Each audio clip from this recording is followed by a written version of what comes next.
Hello, this is Elizabeth and Ayrton Brewington with Discover Brightside, the video podcast, and I have with me someone from Wales. And yes, I've been to Wales a long time ago, and it is absolutely beautiful, and the seafood is just amazing. So Robyn is going to do some exercises, and she's going to get you started for 2026. So over to you, Robyn. Thank you, Elizabeth. It's wonderful to be here. So today I thought I would share some exercises around supporting our vagus nerve. But before that, just to introduce myself again, I'm Robyn of Wild Wellbeing, based here, as you said, Elizabeth, in Wales in the UK. Because I'm very into nature and how nature supports us. But we need to support our own nature, our inner nature, and our inner nature always seeks to feel safe. You may have heard of the vagus nerve. It's called the vagus because that's based on vagrant, because it travels around in our body. Not as in it moves, somebody asked me that once, but as in it has branches that go to lots of different organs. So when we support this nerve, we're supporting those organs. And that's important organs such as the lungs and the digestive system, just to name two. And our lungs, we know that breath work can really support our well-being. And you may also know that the gut is where the bulk of our serotonin comes from, and that is a great hormone for stabilizing our mood. So I'm going to invite you to start the first exercise by sitting straight with your head initially facing forward, and then turn your head as far as is comfortable to the left.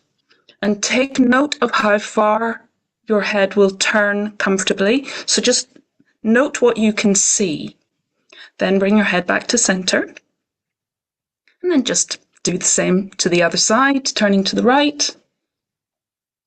Just as far as you can go comfortably, and take note of how far around you can see. And then come back to center. And now interlace your fingers and put your hands behind your head. And basically this is to keep your head facing forward. So you don't want your head to turn at all. You just want your eyes to move. So take your eyes initially as far left as you can go. And then hold them in that position until you involuntarily swallow or yawn.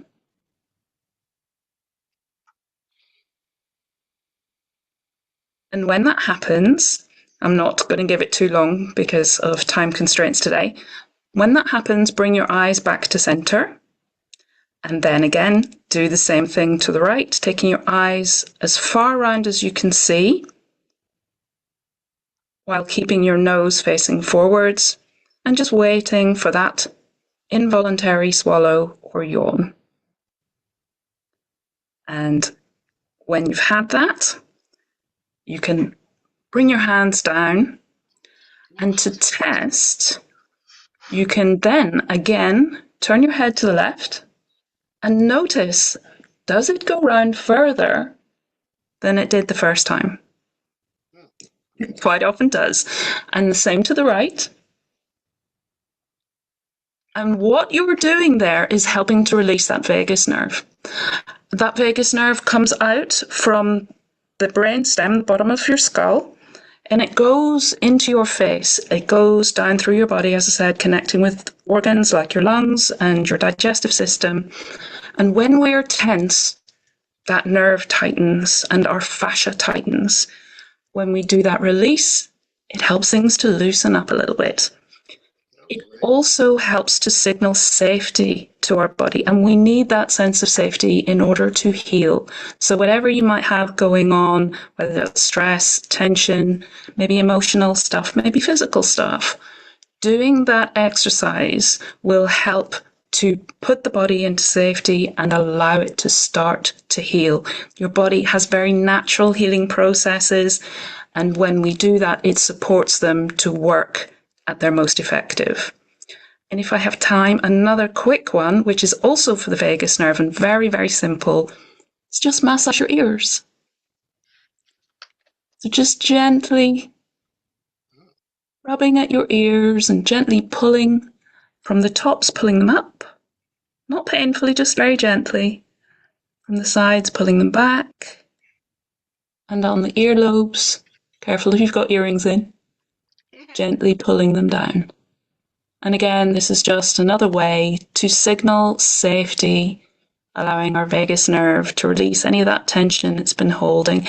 And in our modern lives, which are so busy, so noisy, with phones pinging and notifications demanding our attention 24/7, then we can be living in chronic stress. So these are very simple ways that you can bring into your everyday self-care practice and start to notice the difference that they make to how you feel. And that's it. Thank you very much. Wow, that was amazing. Oh my goodness. I actually feel so much better. Wow, wow, wow.